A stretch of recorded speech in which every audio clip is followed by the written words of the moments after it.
How you doing? The president just arrived back from the wedding down here in Mar-a-Lago. He came down. Dan Scavino got married here at in Palm Beach at Mar-a-Lago. So president, a bunch of people from the cabinet, they all came in and they were here celebrating the wedding. I gave Faith, the AI woman, the night off, so it's just going to be me doing it, the pre-show here. So just understand. I gave her the day off. It's a Sunday and everything, so she can recharge with her gigabytes and her nanobyte friends.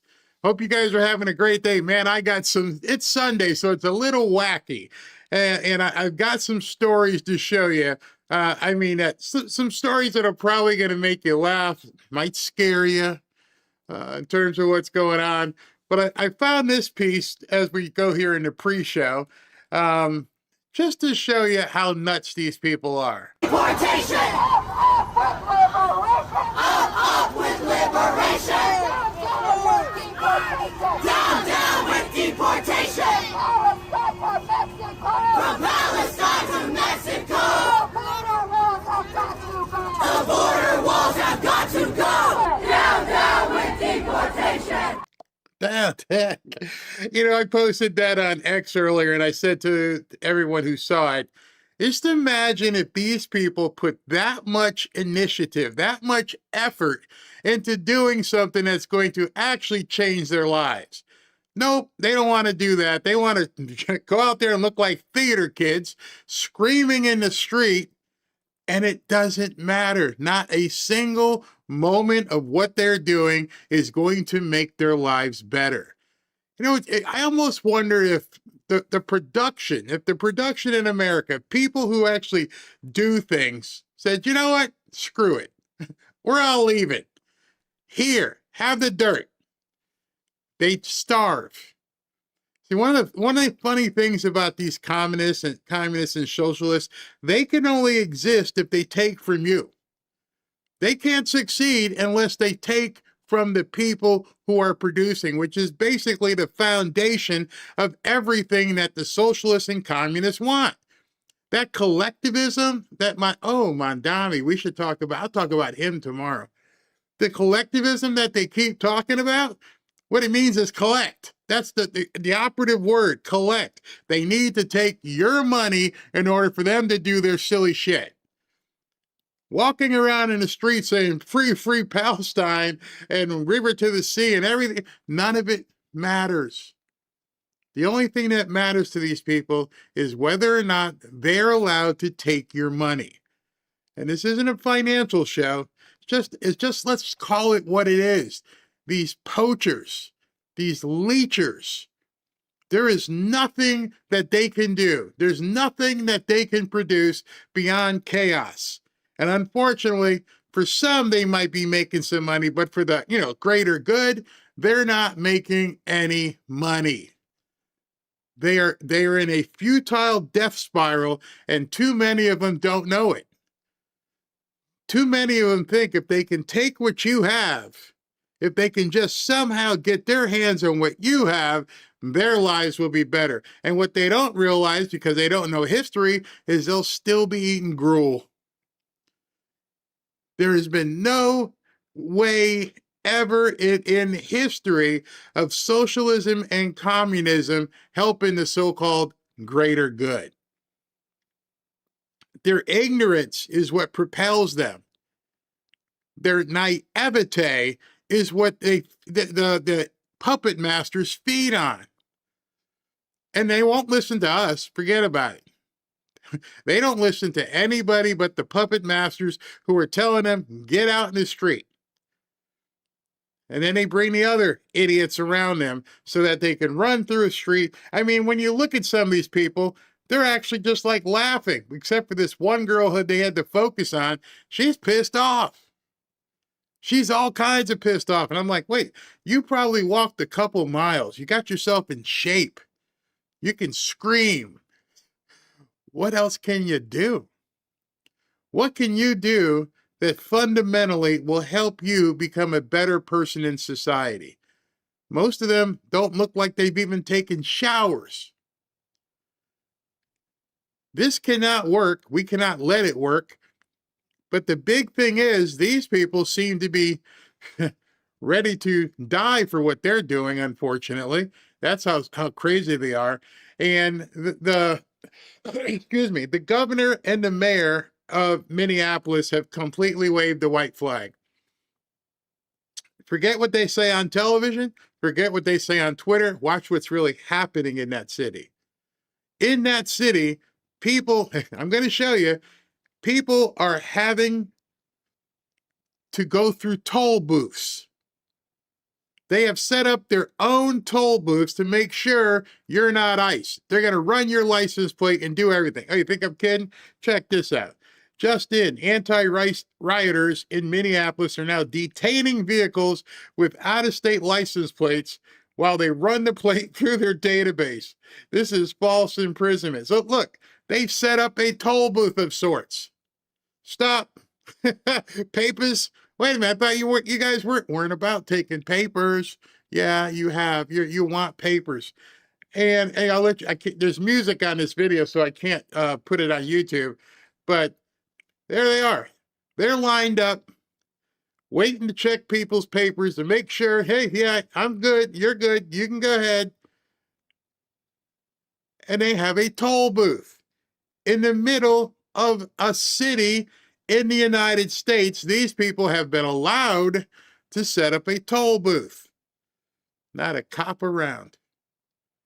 They're letting them run wild on purpose. It doesn't even almost seem, it appears at this point that this is exactly what they want, that they want President Trump to come in with the Insurrection Act.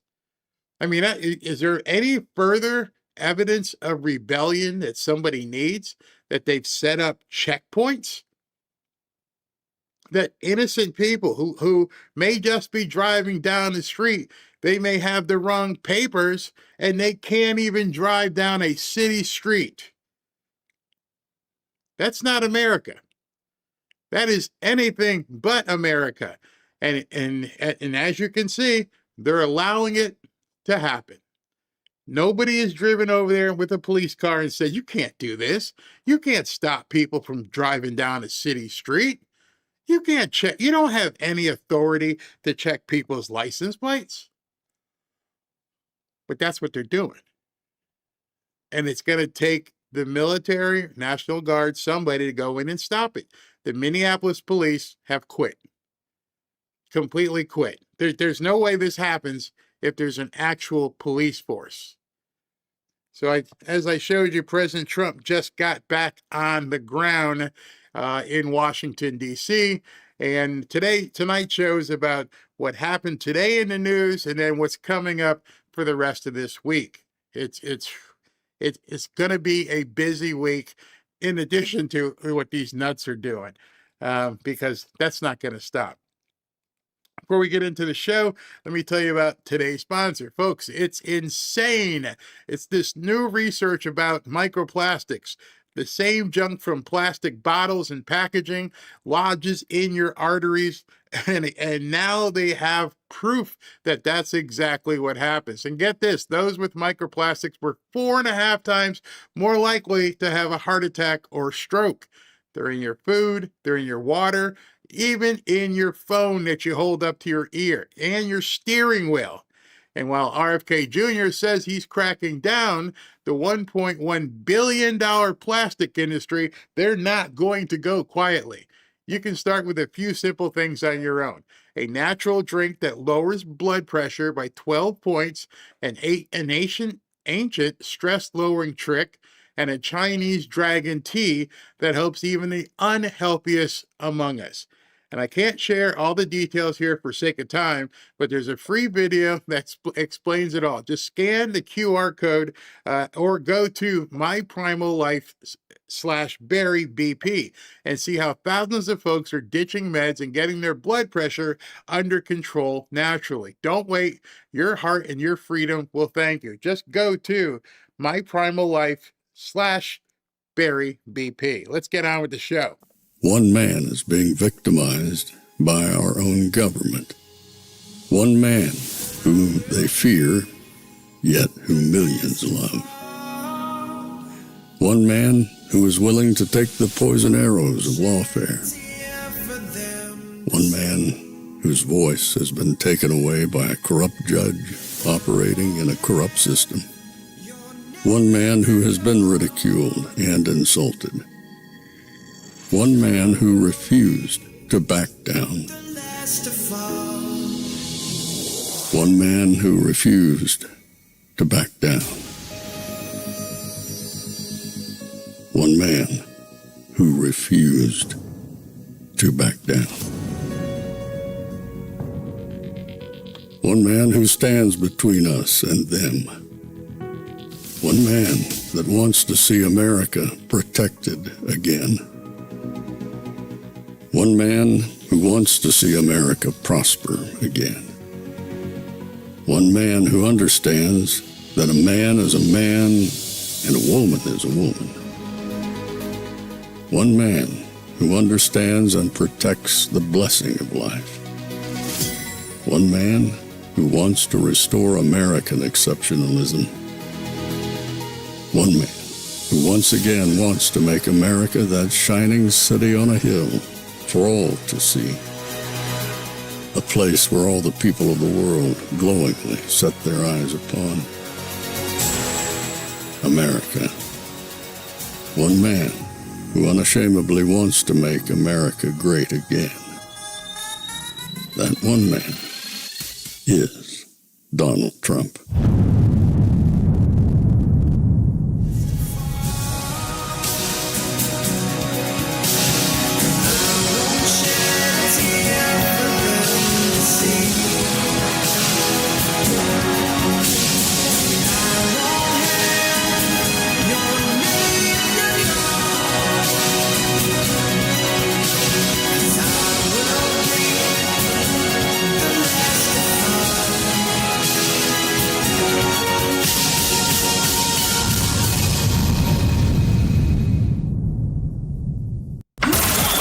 This is Fanfare with Barry Cunningham. This morning, guys, I'm cold stunned myself, but look at this right now. We just saw a couple more groups of people roll up here. I can't even count how many iguanas are right there. This is, of course, all part of a Florida Fish and Wildlife program that is actually allowing the public to help remove these invasive iguanas. And already we've seen several groups of people showing up here at this FWC collection center in Sunrise. Let's take you now to some of that video as people were arriving with their catches, if you will, earlier today.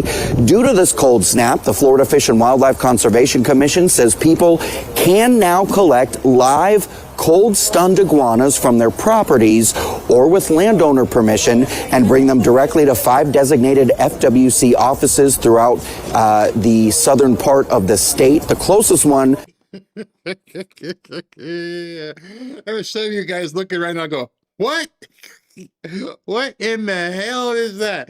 Yes, Florida is a different place altogether. It gets a little chilly down here and different things start happening. And one of the things that happens when it gets below freezing down in South Florida is iguanas start falling out of the tree and they freeze, but they're not dead. They're just stuck.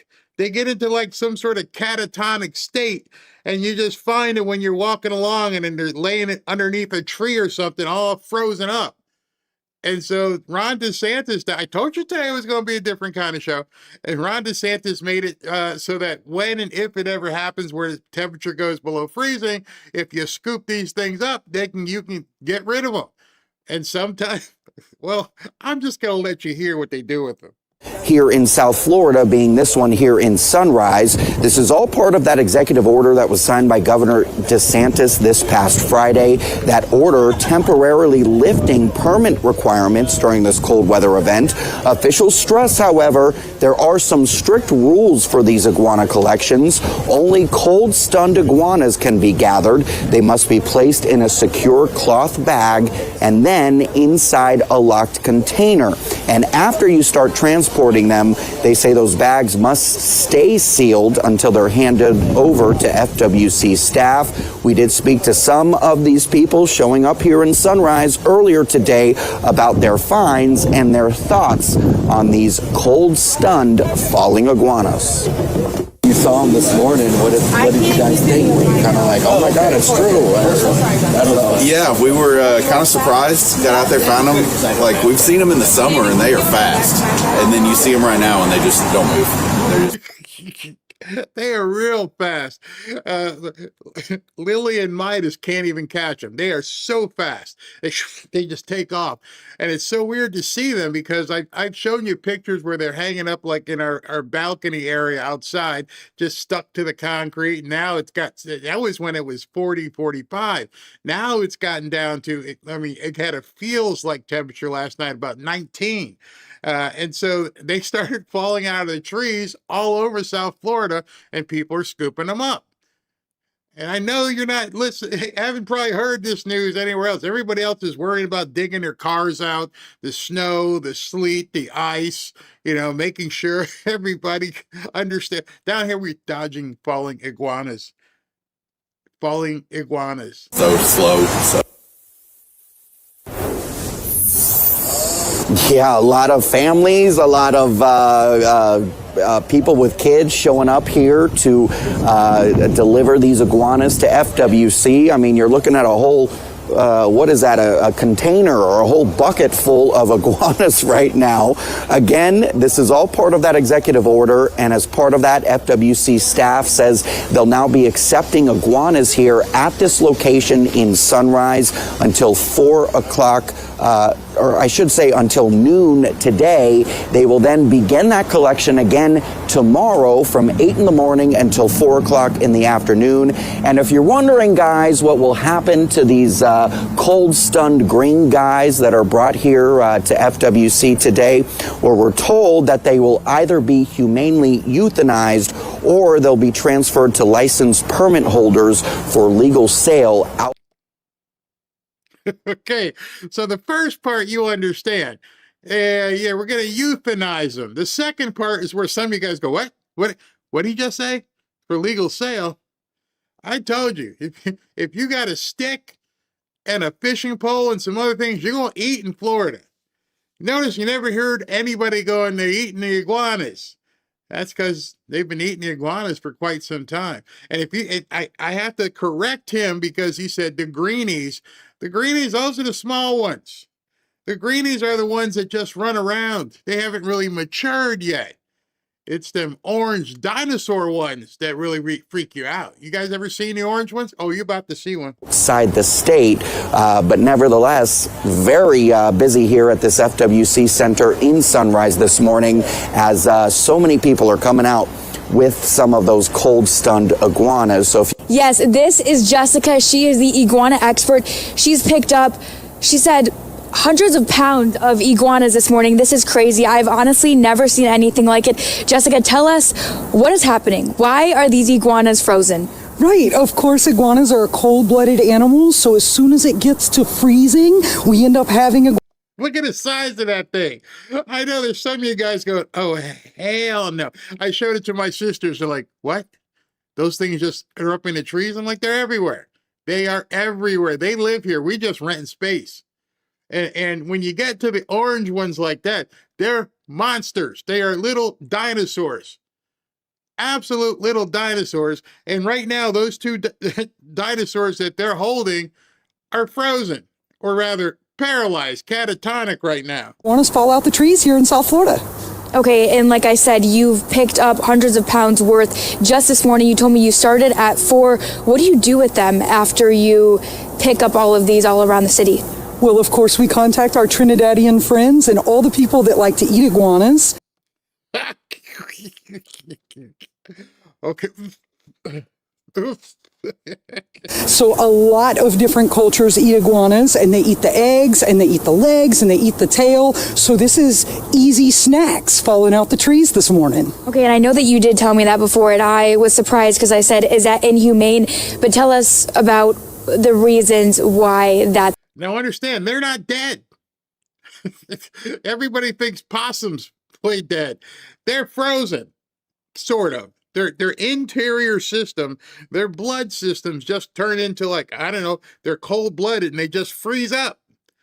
I don't even know if they can see you, but they can't move. But the thing is, make sure you pack them all up before like 12:30, 1 o'clock, after the sun's been beating down on them. they start waking up. Acceptable. Right. So iguanas are an invasive species here in South Florida, just like the pythons, the parrots, and other animals that damage our native environment. And so we are not allowed to relocate these animals. Some people try to heat them up and let them back go. If you do that on your own property, that's your own choice. But FWC did allow for people to go to a place today. If you find frozen iguanas in your yard, you can look up on FWC's website and they'll tell you drop-off points where they will humanely put iguanas down. And that's a strong woman right there. That's a woman somebody needs to go ahead and take home to mom and dad. This woman got a whole armful of iguanas. I ain't know about that. And make sure that they don't suffer, but we also get them out of our environment and save South Florida.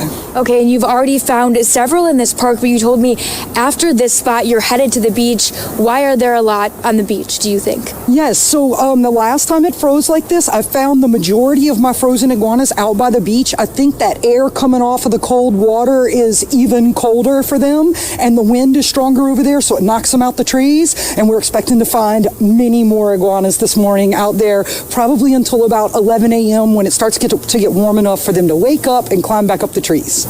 Okay, and one last question. What is the heaviest and biggest iguana you have picked up today?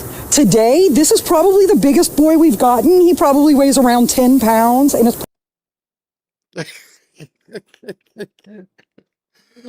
You see, that's something Robin would do.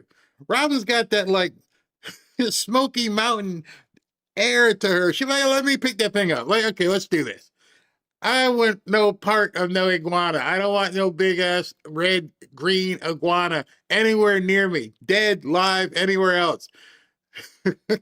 Probably around 5.5 feet long. And you told me it's like picking up a bag of ice. Oh yes, right now they are so cold. My hand is frozen right now holding him. And so they're like little bags of ice and they are so heavy. So like you said, we've gotten probably around 200 pounds of iguanas and probably around 75 to 80 iguanas total. And this is crazy. I've been nervous even holding this one, and I did pick that one up just a couple of minutes ago. I thought they were going to wake up. Yeah, they're not waking up yet. We had one moving slightly a minute ago. He was sitting in the sun, so he's getting to heat up a little quicker. But they still have a few more hours that we're going to be able to run around and pick up iguanas like Easter eggs off the ground. And for those that see a frozen iguana right outside their doorstep, what do you recommend they do one last time? If you want to allow him to defrost, go ahead and move him to the sun, and he'll get to defrost and go up the trees. But if you want to help the environment and remove him, you need to look up FWC's drop-off site, and they'll be able to take care of him humanely for you. Okay, thank you so much, Jessica. Again, a crazy scene out here. I'm from Michigan. I've never seen anything like this or even held an iguana before. So a lot of firsts for me, cold in Florida and holding a frozen iguana. I had to include that today because, one, I pretty much figure a lot of people haven't seen that. And secondly, it's Sunday, so I thought we'd have a little bit of comedic relief here. Them things are big. They're very, very big. Somebody asked in the chat, do they bite? Yes. I guess that's the easy answer. They can. They've been known to eat small rodents, mice, rats. There's also been known the bigger ones, like the orange one, could probably take a small cat. They don't bother the dogs. Dogs, they run from the dogs, but they could, chomp, chomp, chomp on something really small, gerbil or something like that. But people make fun of Florida. They have the Florida man ideology, and people realize Florida's just a little bit different. I mean, just a tad different. And that's why these idiots up there doing their protesting, y'all ain't ready for Florida. Nope, nah, These women pick up giant lizards for fun. Smiley.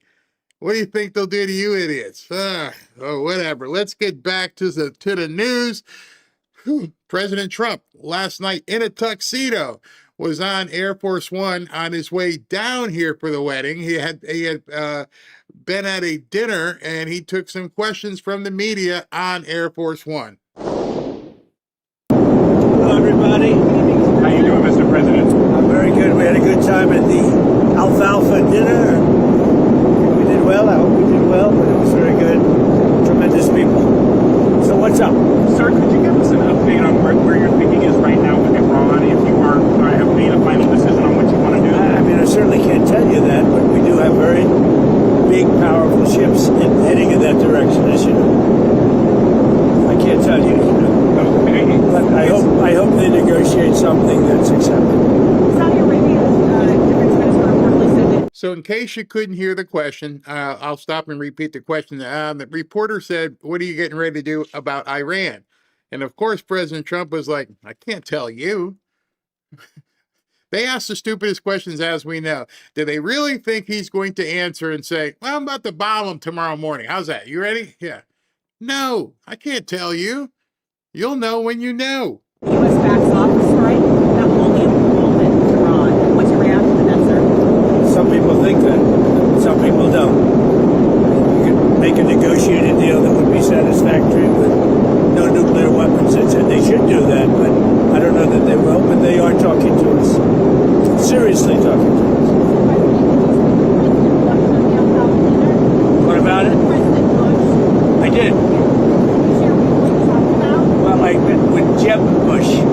I was on Jeb. I think you mean Jeb. No, I introduced him. Nice. He's a good fellow. And he's been very nice to me the last 6 months. I don't know what happened, but he was very nice. We had a good time. Mr. President, on your Fed nominee, Kevin Marshall, why are you willing to wait for Senator Tom Tillis to leave the Senate, essentially, until, if you have to, if Senators are...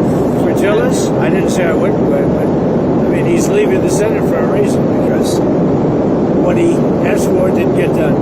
So it's one of those things. I think he may get Democrat votes, too. I think he's so good that he'll probably get Democrat votes. He should. It's very good. My choice, my Fed choice, should get Democrat votes. Do you have a sense of what he's going to... All right, so she asked a stupid question again about Tom Tillis, and Tom Tillis has said he's not going to vote for this guy as the Fed chairman, the guy that Kevin Marsh, I believe his name was, that President Trump nominated. And, you know, I just think to myself, if I have the opportunity to ask him a question, I'm probably going to ask him a question, A, that I know he can answer, B, a question that he probably wants to answer, and not something that I'm trying to write an article about Tom Tillis. Tom Tillis is he's as bad as those iguanas. He's not going to run for Congress anymore. He's a lame duck. He's just trying to cause as many speed bumps in front of Trump as possible. Why would you ever tie a story around Tom Tillis? As far as interest rates are concerned? I hope he's going to lower them. I mean, if you watch him on television, you know, because I watch interviews and statements, I hope he's going to lower them, but he's going to have to do what he wants to do. Did he tell you? Did he make any commitments? No commitments. I don't want to do that. I couldn't do that, I guess, if I wanted to. I didn't. I based it on quality. I mean, he's a very high quality person. He should have no trouble getting through. Mr. President, did you make a comment at the dinner about saying that you would sue?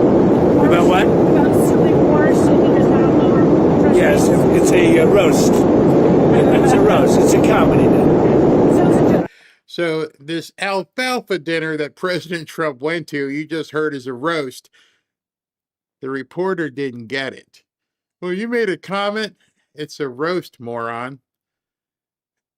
I've said it many times. I've played the song, Stairway to Heaven live version, where Robert Plant says, anybody remember laughter? See, one of the problems with the communists and the socialists is they don't have any fun. And so they don't understand fun. And as well, tonight is the Grammy Awards, which should be a fun event. I remember growing up watching the Grammy Awards, and there was all kinds of music. People were like, playing songs that you wanted to hear. And now they've become Trump hate fest. I'm not even turning it on tonight. I'm not going to be covering it, but I guarantee you almost every acceptance speech is going to be free to ICE and we got to protect our brothers. I'm like, shut up and play your music. Too late. Don't want to hear from you anymore. They don't have fun. Their fun has been precluded from Democrats. I don't know why. They don't like comedy. That's one of the reasons like people like Jerry Seinfeld are like, I'm done with the left. You people don't understand. People want to laugh. They want to have fun. I just wait. I can't wait until like, I don't know if he's even alive, but I'd love to see Andrew Dice Clay go back on tour. Oh boy, that would hurt their fifis. Oh, that would hurt their fifis so much if Andrew Dice Clay was on tour. Man, I'd pay good money for that. Of course, it was all comedy. And of course, there is you're suing the IRS. Talk a little bit about what it's like to be on both sides of a lawsuit. It's very interesting. I have another one where I've virtually won the Mar-a-Lago break-in suit, and I have to work out some kind of a settlement. I'm supposed to work out a settlement with myself because when the FBI broke in, we sued. Before I was president, I sued.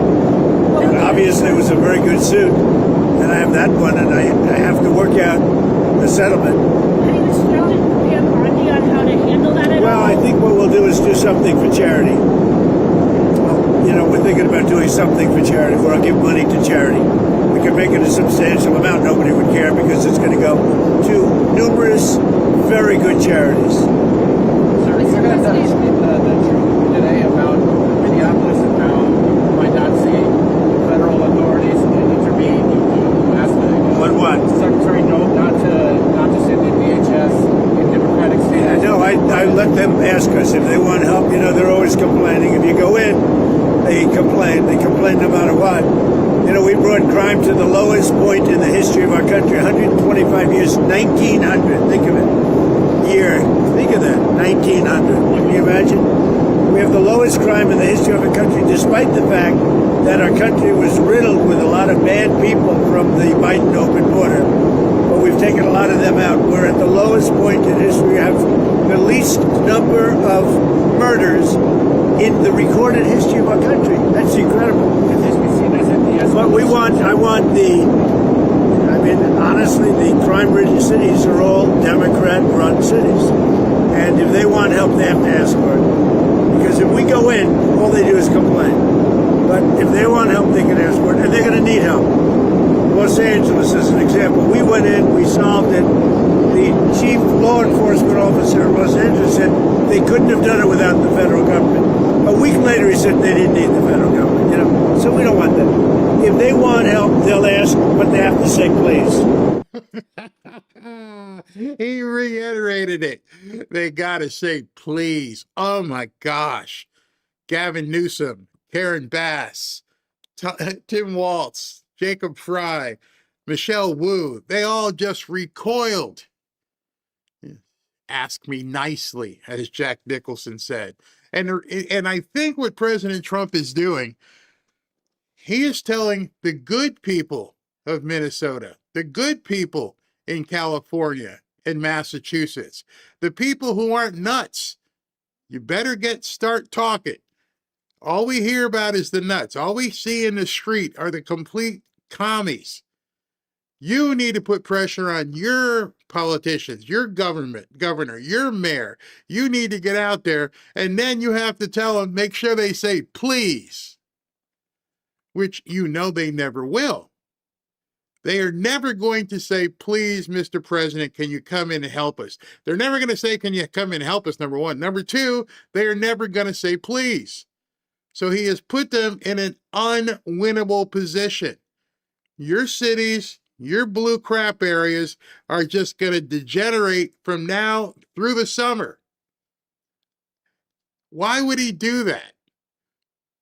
Because if he invokes the Insurrection Act the way everybody wants him to invoke the Insurrection Act, there is going to be so much hostility. There probably people will die on both sides, and maybe some military guys that die, and it just becomes one giant clusterfrig.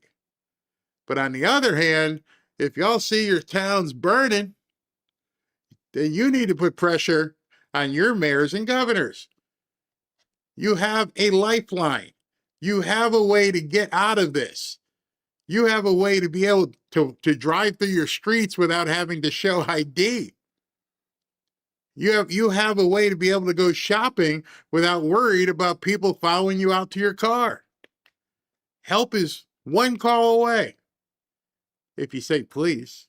On DHS funding, sir, the Democrats have made 3 demands. They say they want no roving patrols, they want established rules for use of force, and they want mass assault. Well, we'll talk about it. It's not appropriate yet. We have to let a little time go by, but we'll talk about it. But you know, we want. I got elected for law enforcement with the border, for the economy, things I've done a great job with. I mean, when you have the lowest crime rate in the history of our country, recorded in 125 years, to be exact. So I've fulfilled so much. We'll have to talk about that over the next 3 or 4 days.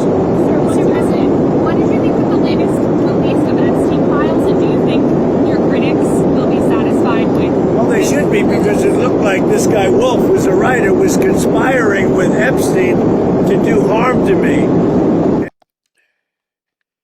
It's very hard to talk about the Epstein files because everybody, including myself, we feel so strongly about seeing people be brought to accountability for what happened to young people on that island and in other places. And don't get mad at me. I'm just going to tell you the reality of the situation, because people say, Barry, what do you mean you don't care about the Epstein files? So I'm going to say it one last time and add a twist to it. The Epstein files at this point will not get anybody convicted of anything.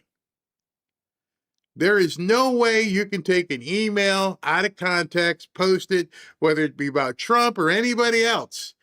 It can look really bad. It can be worded really bad, but there's no evidentiary capacity to arrest and put somebody in jail. You will never, ever get a conviction. The only way they get a conviction on anybody is if there's actually a videotape of them doing something. And if there's a videotape of somebody doing something, then maybe you might get a conviction. Maybe then you might get an arrest. But as bad as emails look, the only thing that is going to happen is that there will be convictions on social media. You need to gird your loins and realize it. Talk to any attorney. Hey, can we convict him because of this? He'll laugh at you. No, I'd have him out before Don Lemon even got out. There's nothing there. And you can dig through 1 million documents unless you've got video evidence of somebody doing something to a child, actually in the act. Nobody's going to get convicted. And if you think I'm lying, go talk to any attorney and say, what is going to be the barrier for us to put somebody away because of Epstein? Even witnesses would be very hard at this point to talk about something that happened 6, 7, 8, 9, 10 years ago. A good defense attorney would shred them. All those victims that keep coming out and saying they know stuff, obviously they're not serious, because if you knew something, you'd say something. And too many people get pissed off and call people pedo protectors and everything else. Go ahead with your social media lawsuits and courtrooms. Do whatever you need to do to declare penalty on any person you want. It means absolutely nothing. Dan Bongino starts his show again tomorrow, and I wish him very well. I don't think he needs my well-wishing. I think he's going to do well anyway. But a lot of people are waiting for him to say, I saw this. Oh, it's disgusting what I saw. And they can't wait. They've got bibs on, hoping tomorrow Dan's going to tell everybody what he saw. He won't. He can't. Which is probably going to piss some people off, but he can't. And so the aura of Epstein lives on. People will keep talking about it in folklore and saying this guy did this and this guy did that. And if you ask any single one of anybody who puts something out, you just ask them, you got proof? See, that's going to free you right there. When you say to somebody, show me the proof that we can do this to him and put him in jail or her. Because absent absolute proof, we're not going to get a conviction. It's not going to happen. These people are probably going to have to meet their comeuppance in the afterlife. Right now, it's a good bunch of fodder for people to be talking about on X. But I just don't see it. You can ask a lawyer. What is it going to take to convict somebody, to put them in jail based upon the files? And the attorney will probably tell you, and that's even if the statute of limitations in whatever state it gets brought up. What is it going to take? Well, we'd have to actually see somebody doing something. And we'd have to prove it was them. Then you get your conviction. Right now, it sounds great on social media, and that's where it's going to end. It's just going to be around, and people are going to post things, and look at this, and look at that. The thing that got posted today that I alluded to was that Zorhan Mondami and his mom, they frequented the island or the townhouse. And there's people saying, well, he might be his son or what. It doesn't matter. It's all bullshit. Everybody can have their opinion. Everybody can do the time-lapse photography and try to make something out of it. Doesn't matter. From a legal perspective, it sucks. It absolutely sucks. But that's why I say, and I've continued to say, I'm not interested. Because I know unless somebody drops a tape and I can see somebody doing something to a kid, then I know a prosecutor can do something if those tapes exist. Thus far, anybody seen a tape? I'm waiting. Anybody in the chat? Anybody seen a chat? Anything? No, you haven't. And I didn't see it myself, but I was told by some very important people that not only does it absolve me, it's the opposite of what people were hoping, the radical left. That Wolf was a third-rate writer, was conspiring with Jeffrey Epstein to hurt me, politically or otherwise, and that came through loud and clear. So we'll probably sue Wolf on that. And maybe the Epstein estate, I guess. I don't know, but we're going to certainly sue them. You want to sue the Epstein estate? Well, you may, I guess so, because he was conspiring with Wolf to do harm to me politically. That's not a friend. On your plan for Venezuela oil, sir. You okay down there? You okay? I don't want to let it tap up. You said that the profits will be split with the U.S. and Venezuela both benefiting. What's Venezuela's share of the oil profits going to be? Well, we haven't discussed that, but we're getting along very well with the leadership of Venezuela. They're doing a really good job. We're going to be selling a lot of oil, and we'll take some, and they'll take a lot, and they're going to do very well. They're going to make more money than they've ever made, and it's going to be beneficial to us. We're going to really, I think Venezuela is really going to turn around. I opened up the airspace over Venezuela so that now people from Venezuela came from Venezuela here. They're going to be able to go back for the first time, go back to Venezuela and stay perhaps, or go back and see their relatives, go for a short period of time. Sir, do you think China's going to get their money back for all the money they lent to Venezuela for I don't know. I don't know anything about that, but I'll tell you what, China is welcome to come in and would make a great deal in oil. We welcome China. We've already made a deal. India's coming in, and they're going to be buying Venezuelan oil as opposed to buying it from Iran. So we've already made that deal, the concept of the deal. But China's welcome to come in and buy oil. On Venezuela, do you think that Machado should be able to return to Venezuela? I'd love to be able to do something with it and maybe putting the sides together, doing something. I think she's a very fine person. But I think I have to say at the same time, the current leadership is doing a very good job. Did you have any knowledge of the arrest of Don Lemon before it happened? Did you have any conversation? No, I don't know anything about the Don Lemon thing. But I wanted to jump in real quick because somebody posted this. And they said, any thoughts on the Data Republican and her TikTok post on X? I've been waiting, and I guess you've been waiting. What she's talking about, in case you haven't seen it, is this. She says, TikTok, she posted that at, what was it, 12:29. And then, I don't know if she was responding to me or whatever, but I'm like, okay, what you got? And she goes, it's coming, patience. So what is it? Well, when I did my interview with her, she talked about how she was digging in more in terms of the corruption and how there were people on both sides that she was going to expose. So this might be something juicy when she does drop it.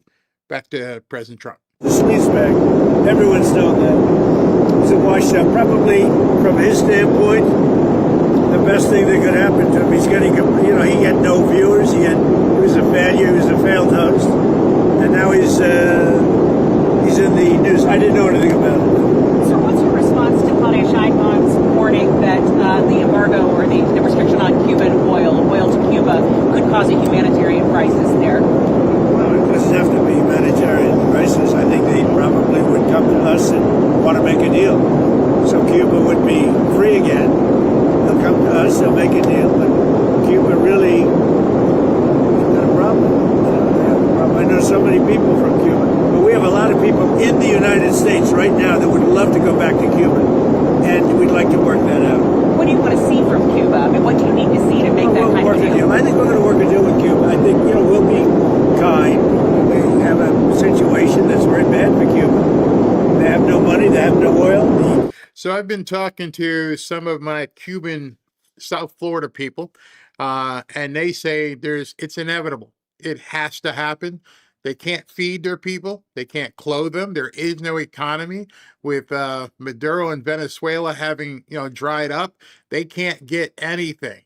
They are close to having to wave the white flag.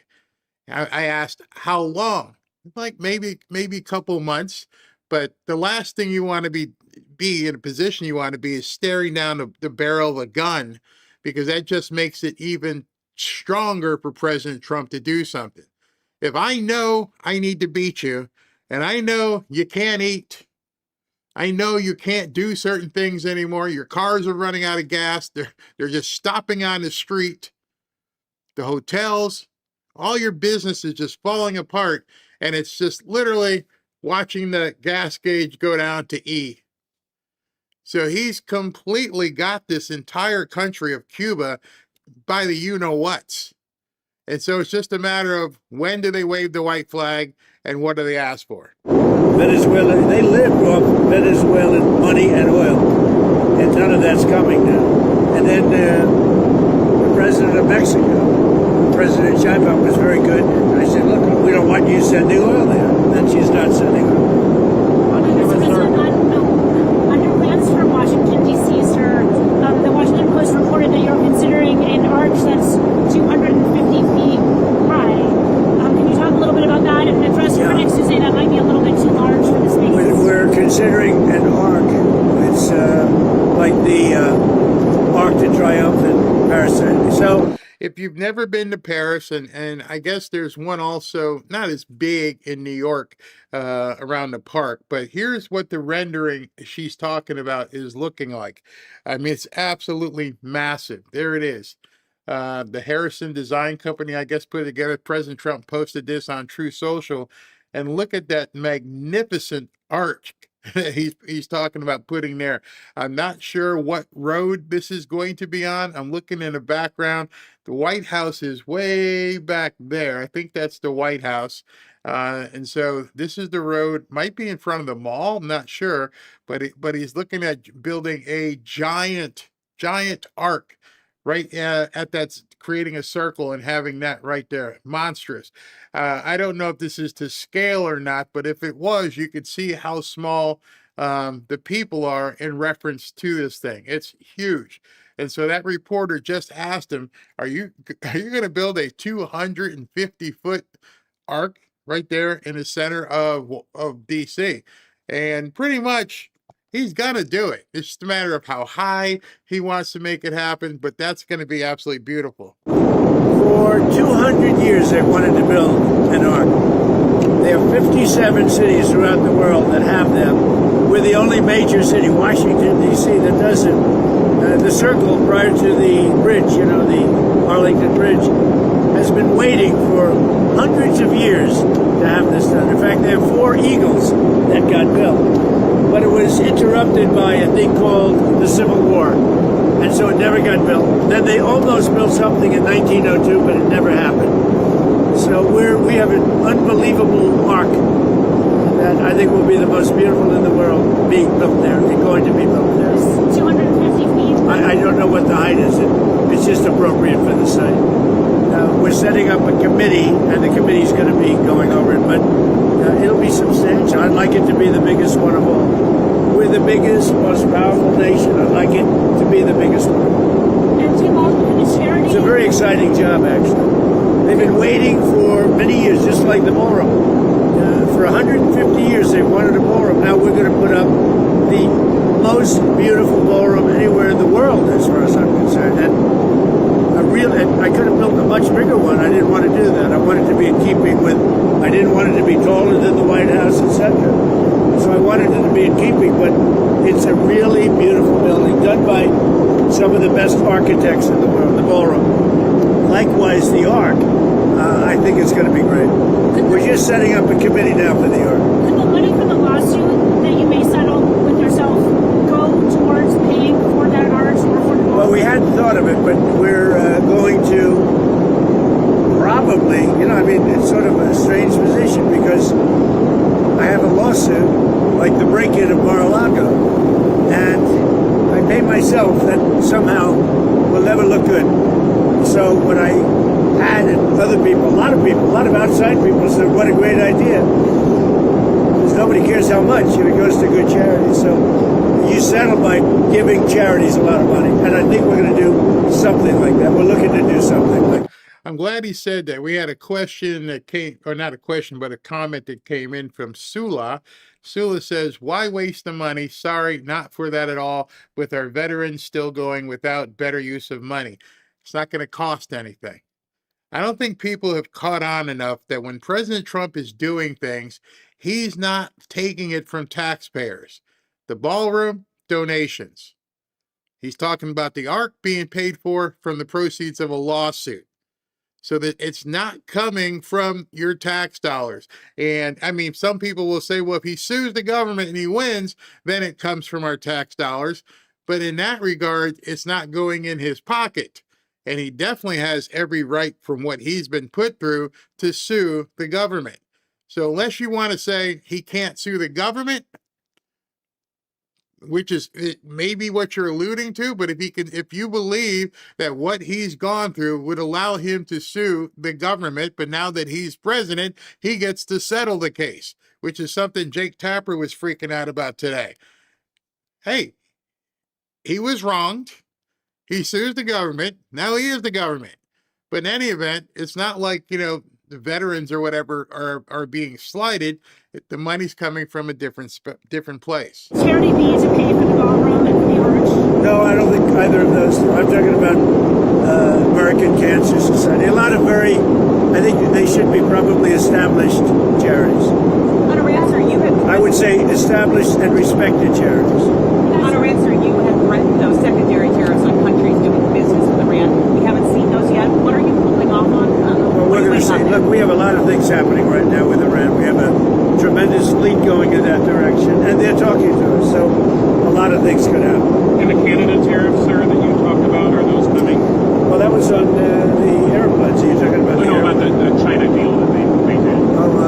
If they do a deal with China, yeah, we'll do something very substantial. Because we can look. I have a great relationship with China, President Xi, but we don't want China to take over Canada. And if they make the deal that he's looking to make, China will take over Canada.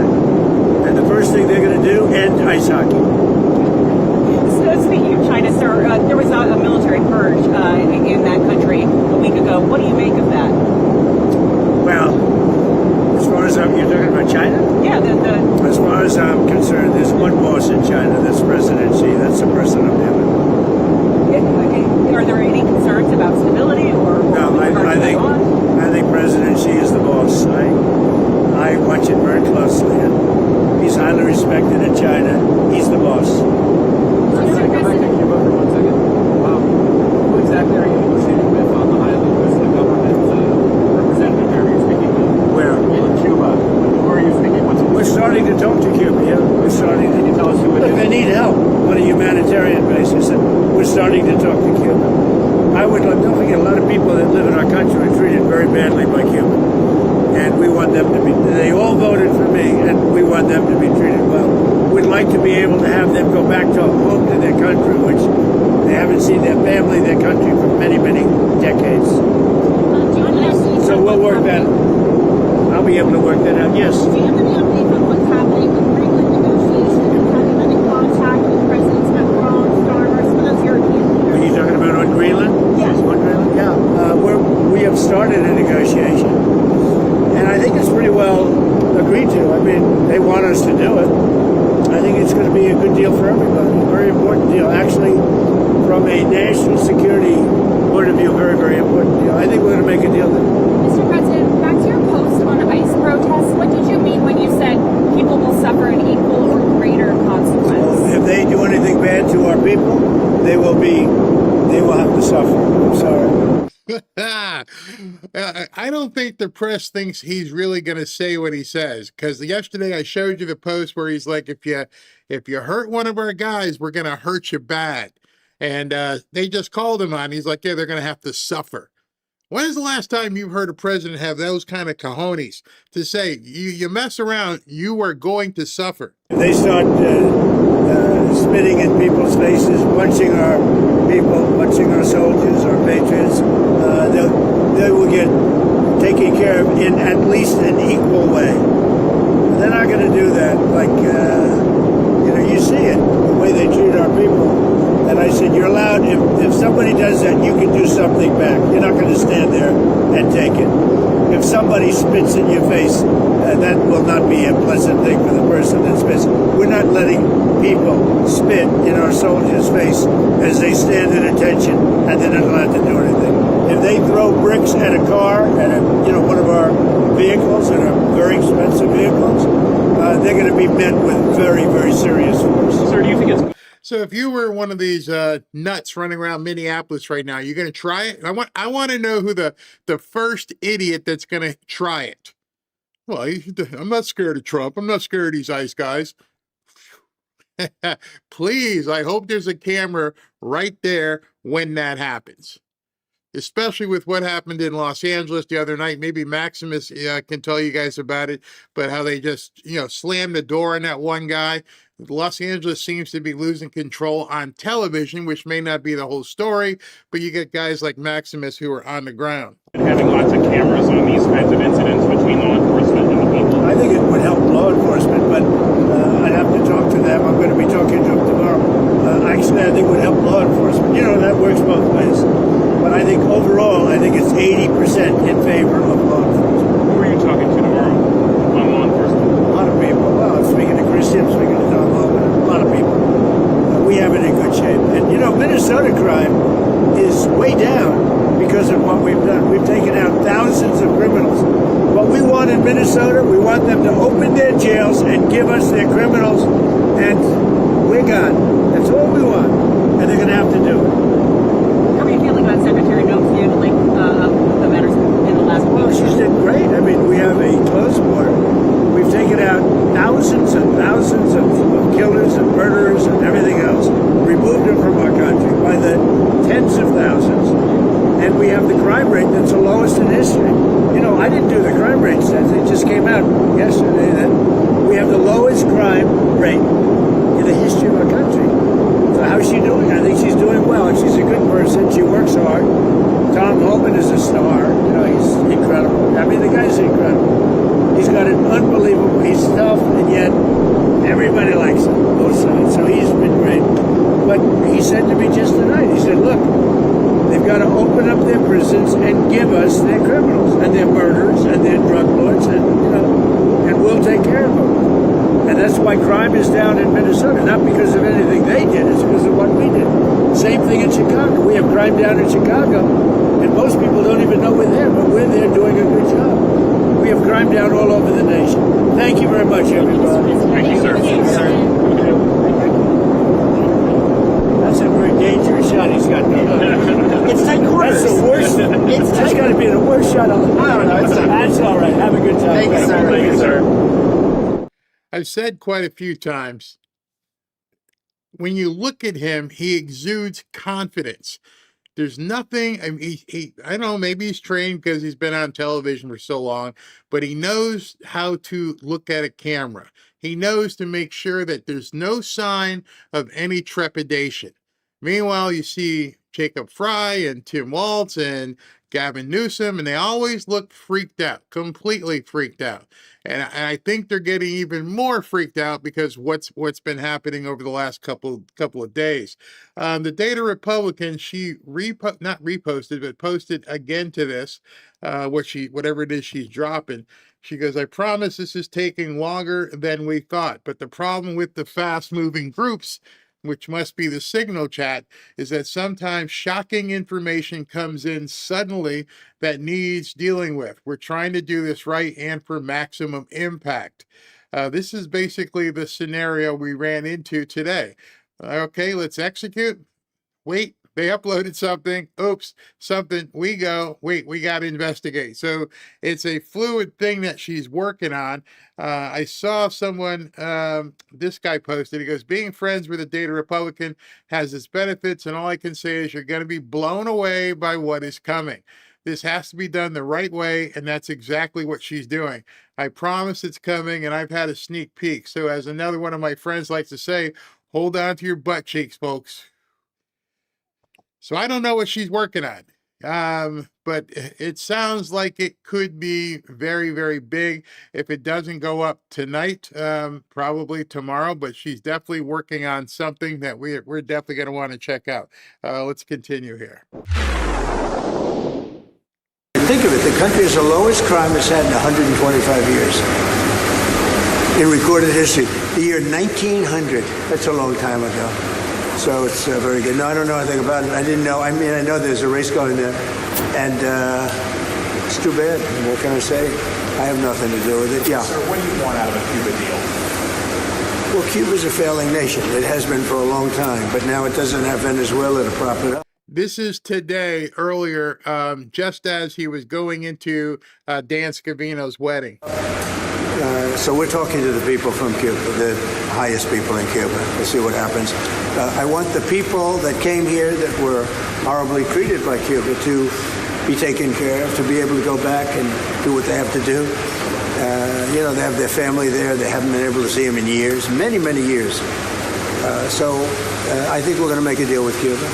President, come back to Texas. It's in bad shape. Cuba's in bad shape. Cuba has a humanitarian problem. Do you have any plans to endorse in that Senate race? Has your mind Which changed Senate at all? race? In Texas, the GOP primary. I'm giving it very serious thought. You know, my problem is I'm friendly with all of them. Those are the hard ones. I like all of them. All three. But you'll be seeing soon. Okay? They say whoever I endorse wins. That's probably right. Do you support all federal Border Patrol agents and ICE wearing body cams? We'll be talking about that in the near future. Okay? But you saw my note that I put out yesterday. That was I think it was pretty conclusive. Look, we stopped crime in our country, and the border is the best it's ever been. Thank you very much. I got to go to a wedding. Thank you. Thank you, sir.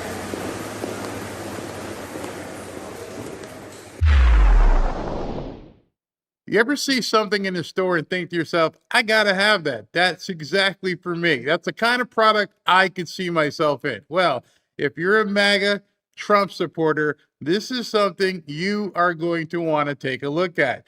Check out the Trump MAGA sneakers. These sneakers are beautiful. They're awesome. Red, white, and blue. Got the accents. Red on the heel. Beautiful, beautiful sneakers. If you guys have ever wanted to make a statement, if you're ever out in the club, if you're ever just shopping, maybe at the golf course, well, they're not really golf sneakers, but you could still wear them playing golf. I would tell you to jump all over this. These sneakers are awesome. Every time I've worn them, whether it's down to a Dolphins football game, whether it's going into a restaurant, it always catches eyes. People always say, "What are those?" And I tell them very simply, they are the Trump gold sneakers. Now, I know some of you guys might feel this is a little bit audacious, a little bit bold, but why not be bold right now?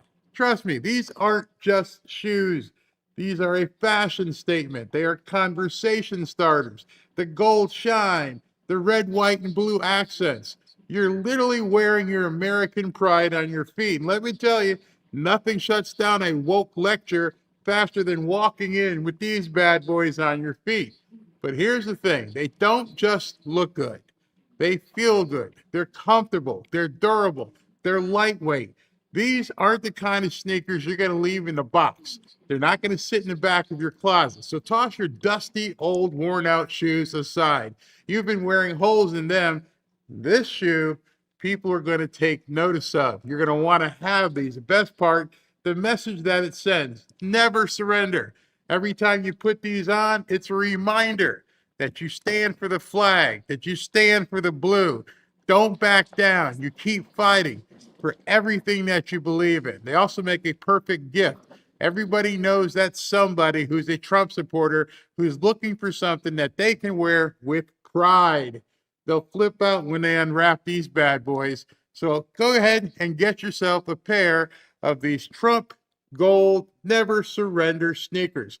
Head to themagaoffers.com/Barry. And if you go to themagaoffers.com/Barry, you can use that link for up to 15% off of your entire order today. You got to get some. Go get some Trump MAGA sneakers and start stepping. Your fans, your friends, your coworkers, some of them might not like it, but who the hell cares? Go there today. I want to talk to you about the midterms, and I want to play you something. This was in focus this week. President Trump said this last week at Davos. This was about the 2020 elections. Take a look. It was a rigged election. Everybody now knows that. They found out. People will soon be prosecuted for what they did. It's probably breaking news, but it should be. Now, see, she played that while she's talking to Mike Johnson. That's Kristen Welker of MSNBC, MS Now, whatever it's called. And I found interesting is she wanted to play this thing that President Trump said at Davos well before the raid in Georgia. He was letting people know right then and there was another breadcrumb that's it, something's about to happen. And you would think that she would have taken that as a clue, but nope, she goes in a different direction. It was a rigged election. Can't have rigged elections. Is it healthy for this country's democracy, for the sitting president to be questioning the 2020 election 5 years ago, something claims that have been deemed to be false, again now that he lost? Now, before he answers that question, I want you to understand that she just said, it was 5 years ago, it's old news. Why are we still talking about it? The very same person and other reporters who are going to be talking about the Epstein files that were from 10, 12 years ago. They don't make any sense, and I wish Mike Johnson should have said that to him. So why are you talking about Epstein files? What? Why are you talking about really old news, but you don't want us talking about the election for some reason? What's healthy for our country and our democracy is for everyone to be laser focused on election integrity. If you don't but that's not election integrity, well, yes, Mr. Speaker. Yes, this was asked and answered and litigated and relitigated. The page has been turned. He's. Did you turn the page? Did you? Hey, Kristen, let me tell you, there's about 75 million people that didn't turn the page on what happened in 2020. That's wishful thinking at best. That's trying to placate the nuts that watch MS Now. Oh, it's been, adjudicated. It's all been found out. We've all turned the page. We didn't. You don't represent us. We have been waiting, we have been opining, we have been going nuts that somebody would look at this thing. And finally now, we have somebody looking at it, and it's freaking these people out. Talking about an election that he lost, allegations which have been deemed claimed. The president false. is keeping the focus on election integrity. It must be in the forefront of everyone's minds, because if you don't have a free and fair election, you cannot maintain a constitutional republic. He's bothered by what happened in 2020, and we all know there was a lot of irregularity and problem in that, and we're not going to relitigate it. That's not the point. What we have to do is go forward and ensure that we don't have these problems in the future. That's why the House has passed the SAVE Act twice already. We have further election integrity measures that we're working on now, and everybody in both parties should applaud that. They should support it. You're saying there were irregularities. State and federal election officials called 2020 the most secure election in history. But let me ask. You can keep repeating it all you want. They have nothing but trying to continue to say it's been adjudicated, it's been debunked, it's been this and the other thing, but they're forgetting one big thing. Then why did a judge look at what they put in front of them? A judge, not Rudy, like I said, not Sidney Powell, not Patrick Byrne, a judge and a grand jury made up of people looked at this and went, yeah, go look for it. Hey, let me sign that. You see, I think the big problem is they don't want you even looking. Instead of welcoming the opportunity to say, listen, we want to satisfy 40, 50, 60 million people who feel like things were wronged. Why not? Why not let us look at it? Why not have a search warrant? Why not try to reconcile all of this? I'm going to tell you why right now. I had posted this earlier on X. And I had some bad news earlier about the Epstein files for you, but let me give you some more bad news. I said the Democrats were cunning, evil, devious, and smart. They researched and knew that there were no laws anywhere that could rescind their cheat. And I want you to really focus on that. There's nothing. Maybe that's why all these people on the news just keep us debunked, because there's nothing that we really can do. They knew once complete there would be no real way to stop them from stealing an election. But I feel they now can be stopped in future elections, which is what I believe is terrifying them. That's why they're freaking out. When they say there may not be a 2026 or 2020 election, they might be right. Because I think what they're talking about, it's in regards to how they conduct elections. And if they can't do all their cheating, well, for them, that means there's no elections. That's the desperation you're seeing right now. If you guys haven't followed Tony Saruga, Tony is probably, from a political standpoint, as strong with data and information as the data Republican is with all these files. Tony said, what happens when, not if, the Georgia 2020 election result was illegitimate under law? You and I both know there is no "oh well" clause in the Constitution. It doesn't exist. People may get arrested, but nothing gets turned back. There's no automatic reset button, no rewind, no do-overs, no cinematic reversal, no instant erasure of 4 years. Anyone telling you otherwise is BSing you or selling dopamine hits. And that's exactly what a lot of people are selling. The realist, like myself, look at this and go, what exactly do you think is going to happen?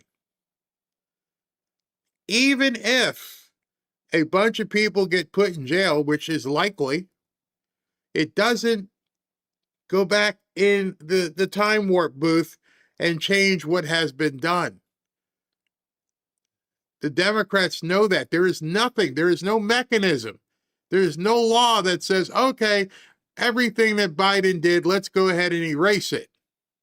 No, there's nothing there. So gird your loins here, as Tony's saying. However, there are cascading consequences that would be unavoidable, messy, and politically explosive. Election legitimacy is a keystone. If it fractures, everything built on it wobbles. Unlike others, I have a more conservative, realistic eye towards such things. So while in my MAGA heart, I am out for blood and revenge. I know that's not how this will work. Let's start with federal appointments, most notably Supreme Court Justice Ketanji Brown Jackson. Judges are confirmed by the Senate, yes, but nominations flow from a president whose authority depends entirely on lawful elections. Obviously makes sense. If Georgia establishes that its electoral votes were unlawfully certified, here's a question. Do downstream acts, meaning appointments and everything else, remain politically valid even if they remain legally insulated? In other words, would Supreme Court decisions be automatically unwound if Judge Jackson voted for or against them? We all know, based upon her overall performance, she was a DEI hire. As you can see immediately, the courts hate retroactive chaos, but they hate legitimacy crises even more. And so I think people need to start thinking realistically. Everything that's happening right now is for the benefit of 2026 and 2028. Yes, I do believe certain people will go to jail. Yes, I do believe we will find out that he was cheated. But at the same time, understanding there is no mechanism in any statute, nowhere in the Constitution, that says, oh, you cheated, you got to go. You know why? Because our founding fathers were so upstanding people, they never thought that people would try to steal an election. It never dawned on them that people would really try to do this. It's probably the one drawback of the entire setup of the Constitution is that they didn't count on people being thieves, fraudulent, against America. And now we're stuck with a whole bunch of things. I'm sure Pam Bondi and Todd Blanche will try. There's nothing that you can't try, but then it's going to go back to who? The Supreme Court. And they're going to have to look at this and go, my decision might destroy this country. So I don't think there's any certainty in terms of being able to overturn so much of the stuff they did. Congress already shows themselves to be weak-kneed. So President Trump, in my estimation, is going forward here not to litigate 2020. He already knows they stole that. Most of us already know. He's going to try and make sure that it never happens again and that the people involved may have to go to jail, but it doesn't change what they've done. You about what's happening in Georgia this week. FBI agents executed a warrant at an election hub in Fulton County, seizing ballots and records tied to the 2020 election. I want you to listen to what Democratic Senator Jon Ossoff of Georgia had to say about this search. Take a look. And here's the thing. This is a shot across the bow at the midterm elections. He tried to steal power when he lost it in 2020. We have to be prepared for all kinds of schemes and shenanigans. We have to be prepared for him to try to deprive people of their voting rights in Georgia. What do you say? See, it's 2026 and 2028 what they're worried about. They know, these scumbags know they can't really change anything we've already done, but what he can do is destroy us for 2026. And I believe that's where the focus needs to lie, even with us, is to make sure, do whatever if somehow somebody has a mail drop, we need to get in shifts. And we need to get in shifts and get out there and film. I'll take 4 to 2, okay, and 2 to 4 rather, and I'll film every single person that comes to that drop box. If they've got bags, I'm taking pictures of everyone. I'm let's put together a signal chat like they're doing in Minneapolis. Let's look at people's license plates. Let's do everything they're doing there around the voting. We need to be ready to mobilize big time. To that allegation that President Trump is going to meddle in the 2026 midterm elections, that's what he's doing in Georgia. I find it comical that one of the senators from Georgia is talking about schemes in elections. Remember, Georgia was example A of that in the 2020 election. Well, there were two statewide recounts in Georgia, Mr. They Speaker. sent mail-out ballots to everyone. Everyone knows all of the problems that occurred in Georgia. It was very controversial and remains so to this day because of all the things that happened there. Again, we're not going to relitigate that, but what we have to focus on is going forward to ensure that there are not questions about the elections. So there, he just told you. Mike Johnson just told you what's going on. Well, you know what? This is going to be a waste of our time trying to do anything back in 2020. We want to find out and make sure that it never happens moving forward. The Democrats know that too. Kristen Welker, even with her comments at this point, she's trying to say, why are you litigating 2020? He just told you. We ain't, honey. This has got nothing to do with 2020. This has everything to do with 2026 and 2028.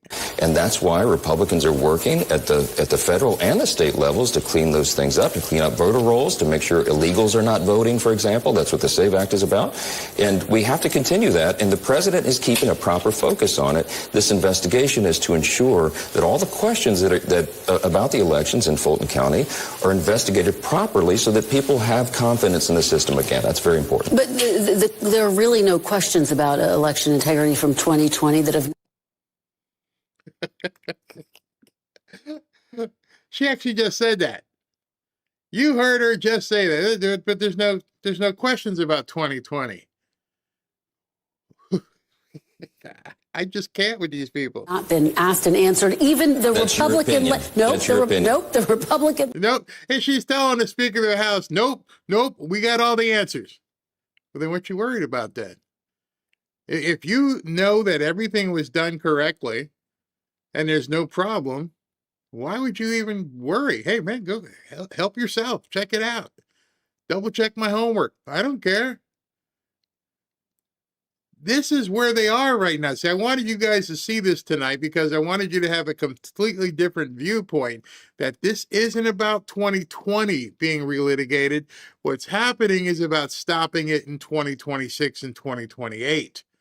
And that's what's got these people up at night. Led governor has pointed out it's been years and no one has ever come forward under oath with evidence of fraud in Georgia. But let me ask you, was it appropriate for the director of national intelligence, Tulsi Gabbard? She was on the ground there. She is prohibited by law from taking part in domestic law enforcement. Was it appropriate? When you listen to the words people say, it really makes you just go, huh? What do you mean appropriate? Why was she on the ground? A, I ain't telling you. B, I ain't telling you. None of your business why she was on the ground. They don't understand it, and they're trying to get this message out to other people. She shouldn't have been there. Why not? What was inappropriate? Because the stuff that you're looking at doesn't fit the box that she is playing in. And they either they're not getting it or they don't want people to understand. Appropriate for her to be a part of the raid on the election center in Georgia? I don't know. I do believe the DNI has some involvement and some role to play in ensuring election integrity, but I don't know the details of that, and we have to reserve judgment. I will. Boy, he's playing poker right now. He's like, I don't know the details of it, but she does have a role. Well, how do you know? Krista should have followed up with that. Well, if you don't know, then how do you know she has a role? What's her role? She didn't come back with that. She could, because she's reading. So why was she didn't even pick up on that. National Security Act of 1947 bars U.S. intelligence agencies from exercising law enforcement powers. But we don't know that that's what happened there. I don't know that she was part of a law enforcement function there. Okay, let me ask you, bottom line, do you have confidence? See, he's dancing, but see, she's so quick to look at her paper. She's not looking at his face. The camera's looking at his face, and he's blinking. You know, if we play poker, you know how to look at somebody's face and look at their tells. She was so fast to want to read, she looked down. She wasn't paying attention to the guy she's talking to. This guy, Mike Johnson, was playing some serious poker right then, and she didn't pick up on it because she wanted to get right to the next question. In the results of the 2026 midterm elections that they will be free and fair? I do, because of all these efforts and the legislation that we've been working on and the efforts and the attention that we're keeping on this subject. I think it's very important. And again, it's not a partisan thing. Every American should applaud that, and we'll continue. All right, so she asked him that last question. That last question was, do you think that the 2026 elections are going to be free and fair? And his answer was, yeah, ... because this is what we're doing. And she just moved on. She just moved on. She didn't want to go there, but he gave her the predicate. Yeah, we're checking it out. We're going to make sure of it this time. And so later on that either earlier, what's his name? Todd Blanche was on with Dana Bash, and you get the same type of questions, but they're answered a different way because, he's a lawyer. Now is Deputy Attorney General Todd Blanche. Thank you so much for joining me this morning. I want to start with the Epstein files. Elon Musk, who is mentioned in some of these files, wrote, quote, "What matters is not the release of some subset of Epstein files, but rather the prosecution of those who committed heinous crimes with Epstein. When there is at least one arrest, some justice will have been done. If not, this is all performative, nothing but a distraction." Is the Department of Justice considering bringing any additional charges here? Why would I tell you? I love taking these questions because I can take the question. Ha ha, Dana, you ignorant, you know what? No one's going to tell you. Well, look, I can't talk about any investigations, but I will say the following, which is that in July, the Department of Justice said that we had reviewed the files, the quote, Epstein files, and there was nothing in there that allowed us to prosecute anybody. We then released over 3.5 million pieces of paper, which the entire world can look at now and see if we got it wrong. And so it's not performative, and I respectfully disagree with that statement. We were ordered to do so by Congress and then by the President of the United States, and that's what we did. And let me, I said it on Friday, this Justice Department, the FBI, DHS, we have gone after more sex traffickers, more child pornographers, more men who have done harm to children and young women than any administration in history. And so we need to separate those two ideas, the fact that there's the Epstein files and whether there's anybody there that we can go after, and the work that we are doing every day, which is extraordinary, and we will continue to do that. You just said that now these documents are out for the world to see and maybe something could come up. Are you suggesting that if a sort of civilian sees something that you should prosecute, that could open an investigation? Well, look, the way that we start many of our federal cases is because we hear tips from civilians or from others in the community. But my point in saying that was slightly different. It was that the review that we had done before concluded that there was no such information, and that's where we remain for what we've seen and what we've released from the Epstein files. Now, there's a lot of correspondence, there's a lot of emails, there's a lot of photographs, there's a lot of horrible photographs that appear to be taken by Mr. Epstein or people around him, but that doesn't allow us necessarily to prosecute somebody. Bang, bing, bada bing, bada boom, bing, bing. That's what I was saying. That's when I heard him say that, and I was getting ready for the show, I'm like, oh my God, are people now going to realize just because you have this or that does not put together a case that you can actually get conviction with? And he just said it. And I know it might piss some of you off, but he goes like, we can't make a case. I mean, some of you guys must watch Law and Order or half a dozen other police shows, and even with their rudimentary shit that they put on television, you always have to have the different items to make the case. And then you get in front of a jury. And then you got to make the case that this person did this bad stuff. Now, he did say he's got some pictures, but we don't know what the pictures of. And then they're going to have to authenticate them, and then they're going to have all different things. But that's just not going to get it done. And so I think MAGA has to start realizing more than likely we are not going to see prosecutions. We're going to see smearing. We're going to see emails. We're going to hear about different things that allow people to attack people online, including Elon. The word mentioned, who knows how it got mentioned? You saw some of the stuff about Trump. People, once they figured out he was running, they were calling in anonymous tips and they were logging them, and it was a mention.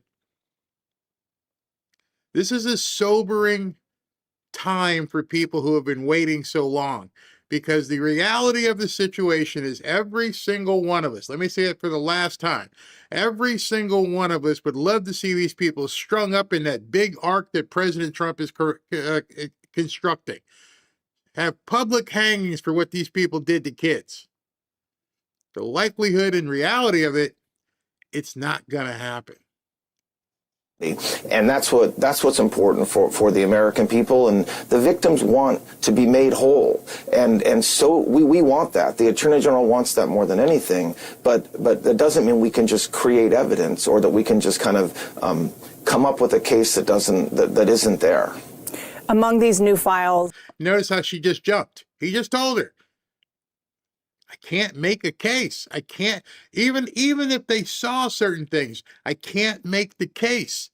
I don't know if I can get people to convict based upon Twitter. And because I can't get people to convict based upon Twitter, I can't afford to spend all these resources going after something that everybody agrees is completely egregious, heinous, everything.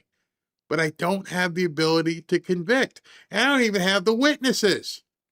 I saw somebody in the chat said, but the witnesses. What witnesses? Think about that hard. What witnesses are there? Oh, those women? When's the first one going to come in, put her hand on a Bible and say, this is what happened to me. I will name it. I can give it. None of them have. I don't know why. They're going to say NDAs and stuff. NDAs with who? He's dead. Who's going to sue you? If you have and by the way, I talked to Robin about this. There's not an NDA available to me that I would accept in return for not seeing you swing by your nuts. It doesn't exist. If somebody did some horrible things to you and they passed you around and they did some stuff on an airplane, you're telling me you can't talk because you signed an NDA? What's more important, the NDA money or justice? And so you have to ask that question at this point. It seems as though the money or whatever is more important because they're not talking. Is a list compiled by the FBI just in August of numerous salacious and, to be really clear, unverified allegations about President Trump. Why did the FBI create this list last year, and have all of these claims been investigated by the DOJ? So look, it's not about President Trump. It's about a ton of people, multiple people that were, quote, in the Epstein files. And what I think folks will see when they review the materials we released is that there have been hundreds of calls made to the FBI where allegations are made by either anonymous individuals or people who are very quickly determined to not be credible, whether it's the nature of what they're saying or the fact they won't provide any information or corroboration. And that's... See, I mean, I just saw a comment, and it says, do you really think MAGA will be satisfied with that? I think you're on dope. You believe that, bro. I don't give a shit what you believe. I only care about what you can prove. And I think that's where the cold, sobering truth comes out. Nobody gives a shit what you believe. I don't care if 90,000 MAGA are pissed off and won't believe it. Doesn't care. There's nothing you can do about it. You can be pissed until you're blue in the teeth. That's the problem. Well, we're not going to believe it. So I don't get it sometimes, because I think to people, what are you going to do? It's like somebody says, you can't do this or can't do that, and I'll do this to you. What are you going to do? You have no power whatsoever. What are you going to do? Sit out the next election because you're mad that nobody got arrested? All right, then you're a commie. Give up all your assets. Just toss it in. It drives me crazy when I hear stuff like that. I'm not mad at you. I'm saying you got to use your noggin up here. If legally nothing can be prosecuted because of all the different things that have happened, and the biggest one I think a lot of people aren't listening to is the tainting of the files. The Democrats knew exactly what they were doing. They've tainted these files so bad that if you charge Fred, and Fred came out and Fred said, you know what, these files have been in different people's hands, who knows what they put into it, you'll never get a conviction. So if you're mad and you won't believe it, well, that island's going to get pretty lonely. If that's the hill you want to die on, have at it. Part of the Epstein files. So go ahead. I understand that. But the fact that you created a list, the FBI created a list about the allegations against President Trump, it is certainly noteworthy. I mean, he's the sitting president. And the question is whether or not the DOJ. But the question is, and I'm not saying that they're verified at all, and that's what my question is to you. Did you look into what you have on those lists? Yes, of course, but what you're not being fair in that question, because that index, that list you're talking about, was not just President Trump.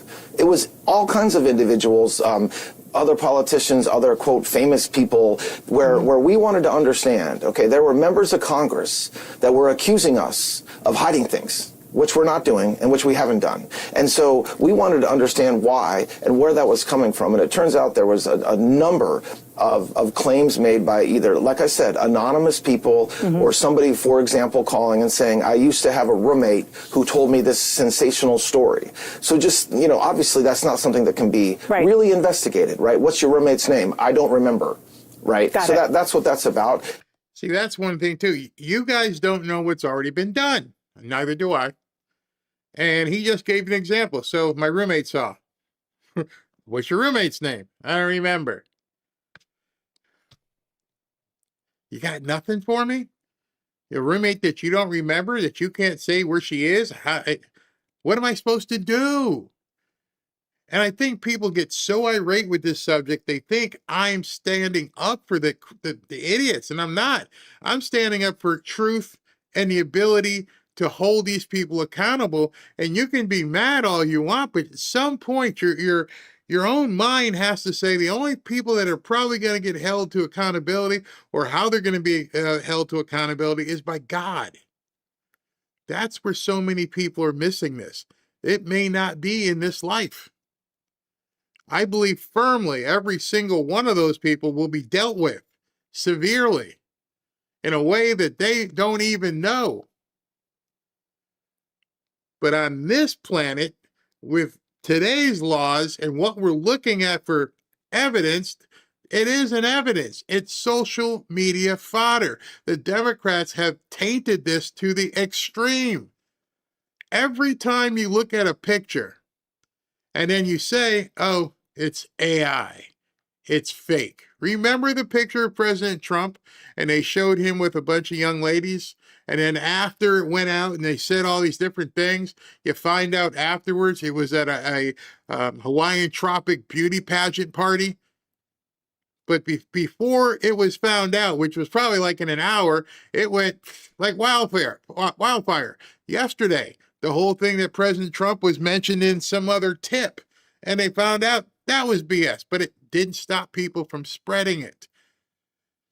See, the problem with all of this is that we all wanted something so bad, and we all thought that once President Trump got elected, we'd get it. And we didn't even think to ourselves, how are they going to prove this? See, the bad guys knew it couldn't be proved. Go back to Georgia. The bad guys knew that you can't stop the cheat. These bad guys are really bad. They know they've covered their tracks. And I know some of you guys will say, well, how the hell is Ghislaine Maxwell in prison and there were no customers ever arrested? Don't know what she said. I don't have the book. I don't remember. What do you do at that point? Well, we'll throw you in jail and forever, but you're not going to give up anybody? I think if people begin, just take a deep breath, use your mind, not what you've seen, but use your mind and say to yourself, how do I get, if you were an attorney, how do I get a conviction? See, it's very nice to have all the staining and shame on social media. I'm thinking into a courtroom, how do we get this person in jail? You guys have heard about some of the people who, that came out about the guy from LinkedIn and the other guy. I'm not going to mention their names and stuff. But even then, how do you prove it? And so don't be mad at me. Look at the law. I don't appreciate it being directed towards Donald J. Trump because that pushes a narrative that is completely false.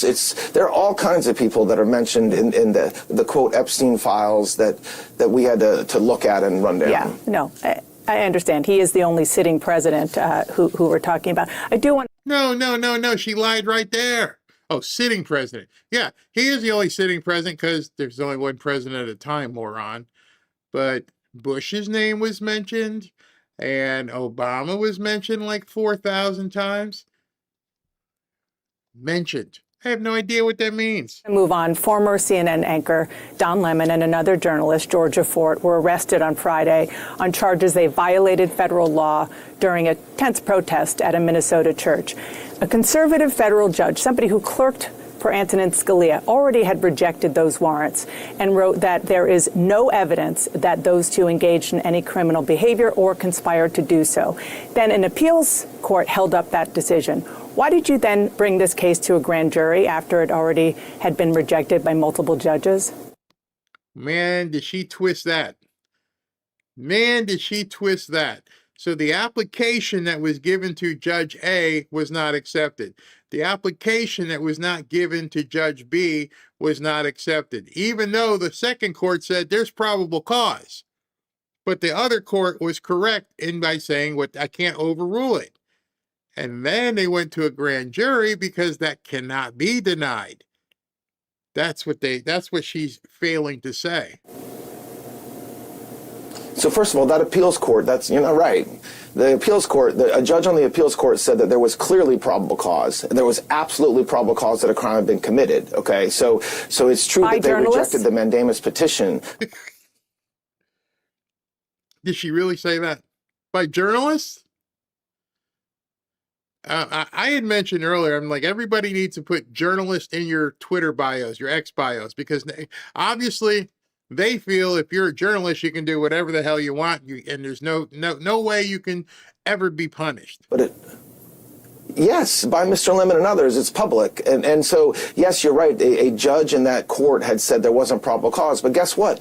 Our system doesn't allow judges to make that decision. They can make that decision to get an arrest warrant on a complaint, but only a grand jury can bring forth an indictment. And so that's what we did. We went to a grand jury, which, as you know, are 25 citizens from Minneapolis and around that decide whether there's probable cause. And that's who returned an indictment. Mr. Blanche, I want to go, actually, I went through the entire indictment, all 29 alleged overt acts of conspiracy.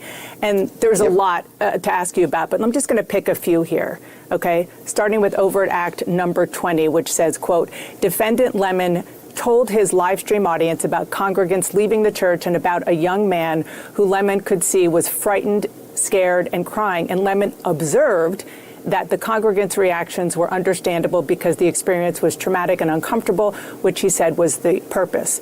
Overt Act 21 says, quote, as the operation continued, defendant Lemon acknowledged the nature of it by expressing surprise that the police hadn't yet arrived at the church and admitted knowing that the whole point of the operation was to disrupt. Why wouldn't a jury at trial see this as a journalist observing what is happening, which is protected by the First Amendment?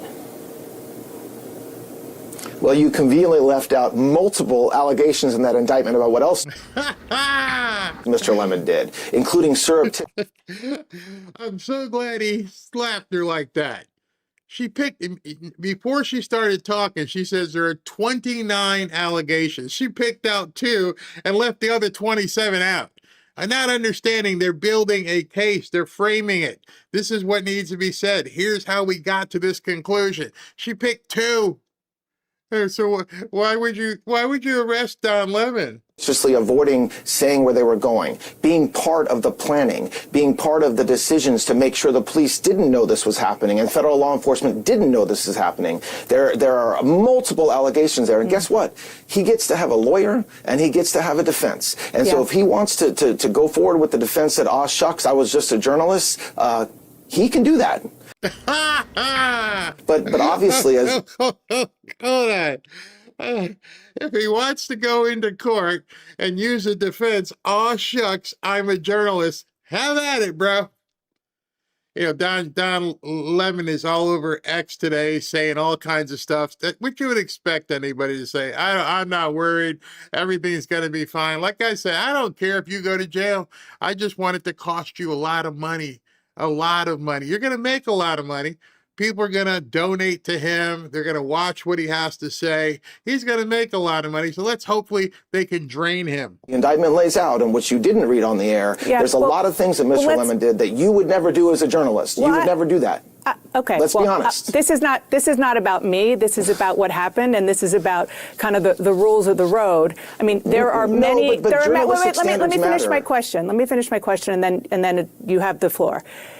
There are countless examples of when reporters are embedded with people with, DOD, where we are told not to tell anybody where we're going.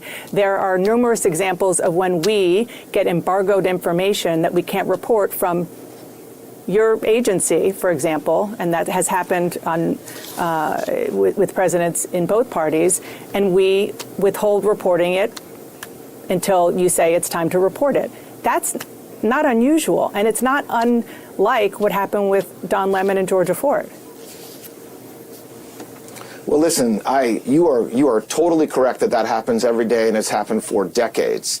But if you watch what Mr. Lemon did, okay, and I do not want to have a trial right here. It's not fair to him. But I will say that if you watch the publicly available live streaming that he engaged in, the comments that he made, I mean, that's what it matters, right? It matters, like, how do we balance the FACE Act? How do we balance freedom of religion, the right of people to worship on a Sunday morning, okay, and the freedom of the press? And it's a balance that we have to engage in. I agree with you. But my point to you is that I promise you that neither you nor your colleagues can honestly, with a straight face, if you watch everything that he did in the day before with the planning and the day of with what happened when the comments he made while the kids were.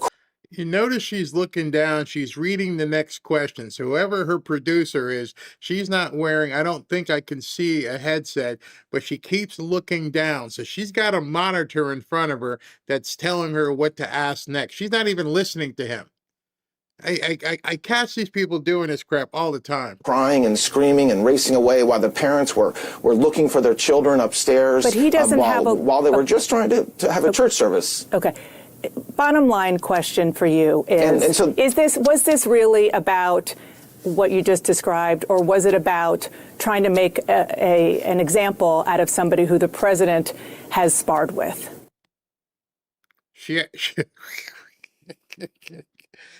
Oh my goodness. Obviously this is for the people sitting in airports or something, because that's the stupidest question I've ever heard. Are you going after him because president doesn't like him? I don't even know that the president's even ever thought of Don Lemon. I don't know whether that's true or not. But I will tell you, we're not making examples of people. The day after that happened, the Attorney General flew to Minneapolis. She was there for 3 days. What we saw, there is no scenario under which the American people are comfortable or think that was right. I'm sorry. So no, it's not about making an example. It's about justice. I want to move on. But so the question I would have said back to her, you go to church? I would have loved him to say that. Do you go to church? Are you okay with people doing that if they came to your parish or church or congregation. You know, it's funny, Don Lemon posted a video tonight at the Grammys, I think, and the people in the audience are all going like that. And the other day, Springsteen said something, he put something on there, and I'm like, I couldn't jump on your stage without probably being tackled by 5 or 6 guys. I couldn't storm into the Grammys with 20 or 30 people without there being armed guards just taking us down. The hypocrisy of the left knows no bounds. There is no way you're getting anywhere close to Bruce Springsteen on stage unless he invites you up. And to me, it's just so insane that people don't realize they live a completely different life and it's okay for them to lie. Full disclosure, I've done work with Bruce Springsteen back when it was cool. And yes, we had to have security personnel at the front of the stage. If you've ever gone to an arena, if you've ever gone to an amphitheater, there is security right in front of the stage. There is security on the wings. If you run out there, you're going to get tackled. Hard. I guarantee you, wherever the Grammys is being held tonight, you're not storming in there. So how is it okay to be clapping for Don Lemon when every single one of you sitting in the audience right now at the Grammys would completely wet your depends if people started storming in? But you're not supposed to think like that. The White House, on the official Twitter handle, celebrated his arrest with the social media and a chain emoji. And it's pretty clear that they're very well aware in the White House of this. I want to ask about Georgia. No, I didn't say they weren't aware. Wait. Hold on one second. And they were celebrating it. That was afterwards. You said that. No. You said that President Trump had some vendetta or something against Mr. Lemon. I said I don't know whether he even ever thought of Mr. Lemon. I have no idea. Yesterday, You're right. He called him a sleazebag. A tweet that went out. Just so you know, he called him a sleazebag just yesterday. After his arrest. After his arrest. Okay. Guys, you said a lot of things before that, and it's mutual. But let me move on to Georgia. Earlier this week, the FBI went into the elections office in Fulton County, Georgia, to seize 2020 ballots, voter rolls, scanner images, and the president told reporters, quote, they got into the votes. You're going to see some interesting things happening. What interesting things is he talking about, and why was he so involved in an FBI and DOJ raid? Well, just because he said that doesn't mean that he's involved. I don't believe he was involved. This is a criminal grand jury investigation, and I can't comment on it beyond what you just said, which is that there was a search warrant that was authorized by a federal judge, by a magistrate judge in Atlanta, that allowed us to go and seize those records, and they have been seized by the FBI as part of an ongoing criminal investigation. He said interesting things are happening, so it sounds like he was briefed on it. I mean, I don't know. I'm not around when the president's briefed or not briefed. What I said is that this is a criminal investigation, so it's a tightly held, as it must be under the law. It's a grand jury investigation, and that's how we're proceeding. What are they investigating? I can't believe she just said that. What are they investigating? As you know, we can't talk about specifics of any grand jury investigation. I will tell you, as I said on Friday, as the president has said, election integrity is of the highest importance to the American people, hopefully to everybody in this country, Democrats and Republicans alike.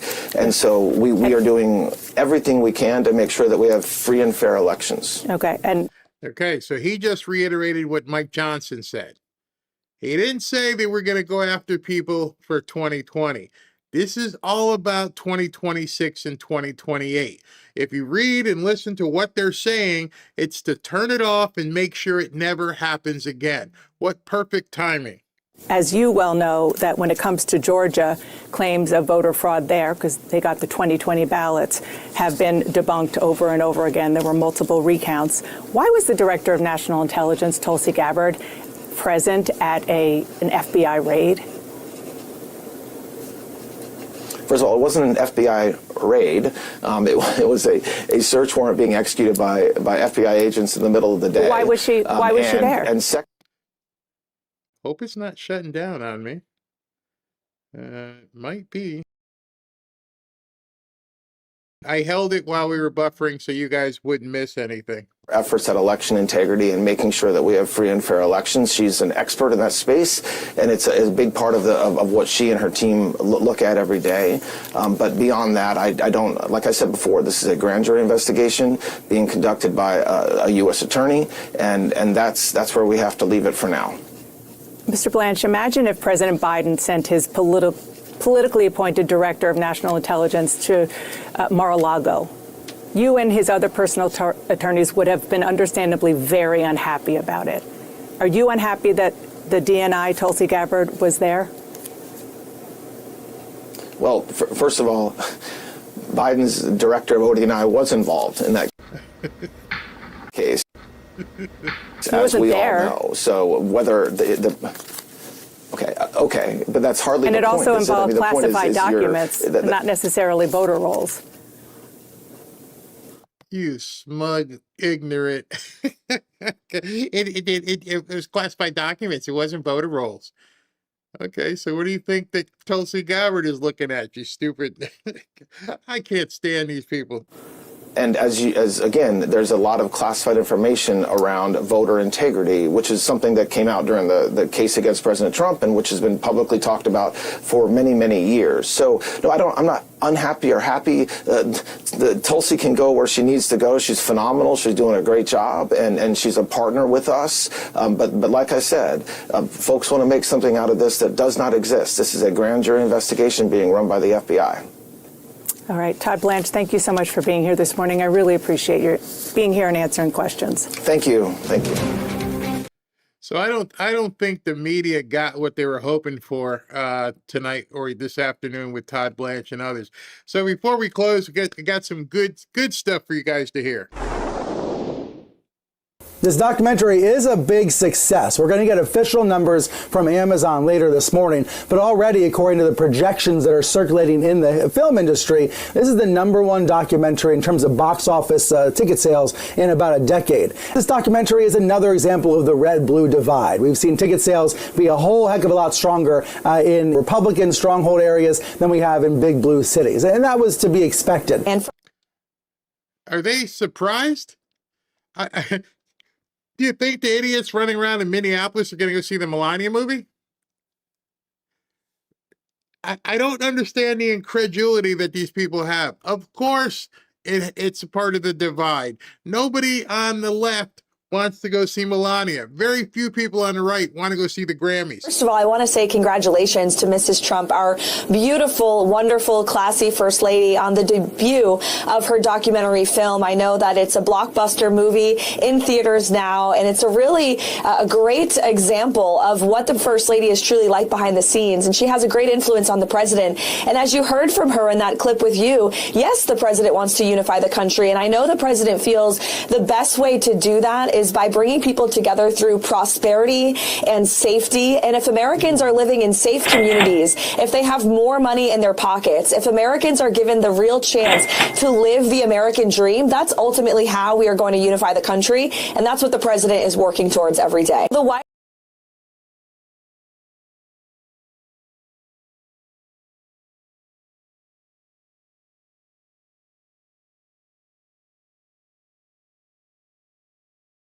House and the president are open and willing to listen. I know the president said aboard Air Force One last night that those conversations and discussions will continue.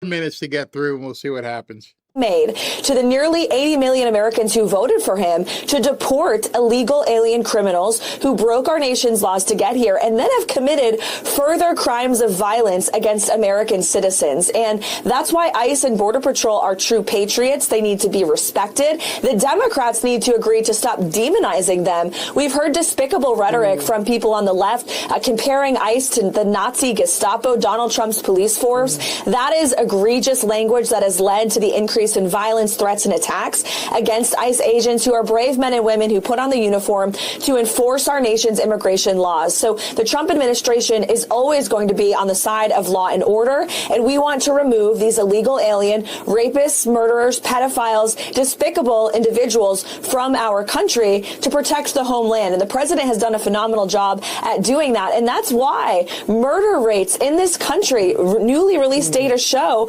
are at the lowest in recorded history. These things are not coincidental. Under Joe Biden, murders were up, violent crime was up, we had illegal aliens invading our country from all over this world. All of that has ended. So President Trump knows what works. Democrats, if they were smart, would trust him and listen to him. The president, nobody in the Trump administration nor the White House wants to see Americans losing their lives. What we want is law and order. What we want is for the brave men and women of law enforcement to be able to do their jobs and carry out lawful immigration enforcement operations without being demonized, spit on, without their vehicles being kicked in by agitators, many of whom are paid. And I know the FBI and Department of Justice are looking into these organized crime rings of these leftist agitators who have been attacking our law enforcement in a very sophisticated manner. Certainly don't think a United States sitting senator should be holding the entire country and our economy hostage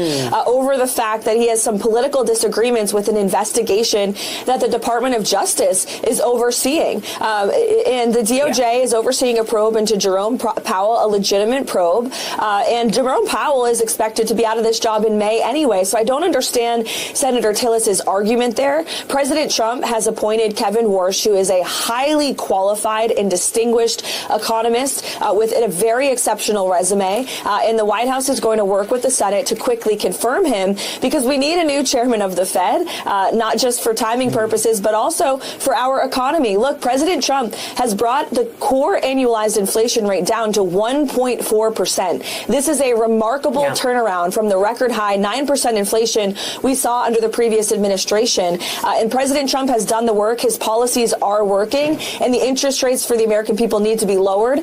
Kevin Warsh ultimately will make that decision himself, but it's very unfortunate that Senator Tillis is making such comments. Senator Tillis is a piece of crap is what he is. So we got like 30 seconds left of tape, so I hope we can get through this without any further buffering. Looking ahead, she's going to talk about is the week ahead, and she drops us some information what we have to look forward to. It looks like it's going to be a busy week ahead. The president's going to have another busy week. As always, you're going to hear from him. Some more drug pricing announcements will be coming this week, as well as some other economic related news. You saw last week the president was in Iowa. He's gearing up for another domestic trip, not this week, but the following week. And he looks forward to continuing to go across the country, Maria, and talk to everyday Americans about how his economic policies are working for them and their families. I love it. Means he's going to hit the road, going to have more rallies. Yes, I love the rallies. You guys love the rallies. I know he loves it. He gets to talk to people. It must be such an adrenaline rush for him to be able to talk to people. I just wanted to show you, somebody said that they went last night to the movie. Just got back from seeing Melania. The theater was packed and there was applause twice. That's what I'm seeing here in South Florida. I mean, it's absolutely sold out. I don't care what the libs say. Don't really care at all how it's going in other places. So I'm going to jump in and take super chats just in case this thing has an issue and before it buffers again. So let me do this real quick. I'm going to check President's schedule and figure out what we're doing tomorrow and at what time. I know a lot of you guys are really waiting and looking forward to Dan Bongino's show tomorrow. That should be very interesting. Very interesting. I also know there's a lot of trolls. I mean, a lot of trolls that are going to be looking to infiltrate his chat. So I hope his mods are ready, because oh my gosh, they're already there with their plans and how they plan on interrupting him. I wish him well. I wish Dan well. He could come back and take his throne. All right, so Bielka, the photo with Mandami, it looks like my Tommy was a pizza. Oh boy, if you know what she's talking about, and I think you do. Just saw Melania. Chiosop says it was great, but the best part was Trump. Wow. Mary Kellum said, I got to see Melania today. It was good. Kelly Raxter, look up Susan Kakinda. She has been studying politics since 68. Show her some love. Okay. Buddy Sanders, if anything pointed towards Trump, Democrats would have went crazy putting it out there years ago. Absolutely. KTM Terry, Barry, if they determine the elections were stolen, then the federal judges Biden put could be reappointed and Biden should lose that press. All right, everything you said there, I could probably agree with. But how? See, that's the thing that as you're thinking these things and as it's bothering you, and you say the federal judges should be reappointed, but how? How do you make that? I mean, I agree with you. I agree with you 100%. What's the mechanism for making that happen? Buddy Sanders, if anything pointed, yeah, what crazy put it out there before. Eric, new T-shirt. Oh shucks, I'm a journalist. Yeah, we need to get those up. And Germ, is it required for a reporter to have a very low IQ? No, I think it's a requirement for the reporter to have an audience that has a very low IQ. Because if you have stupid people listening, then you can say pretty much anything, which is why I love you guys, because obviously you're elevated. Neo, it's a media clown show. Unbelievable. Thank you for always showing real news. MSM is no longer needed. Trust our president and his plan. Thank you, Barry and team. Thank you guys. Tomorrow I shall post, probably before I go to bed, I'll post what time I'm going live, because I can see what Trump's schedule is and what he's got planned. And so if you guys, I encourage you, if you're a Dan Bongino fan, 10 o'clock tomorrow, his new show, his revised show starts at 10. He's going to go 2 hours, 10 to 12. So I don't know what they're going to do in Rumble in terms of moving people around. But 10 to 12, let me know what you think of the new show. It should be pretty good. Pretty good. Watch out for the trolls there. I mean, it's going to be a nightmare. All right. Talk to you guys tomorrow. Thank you.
you.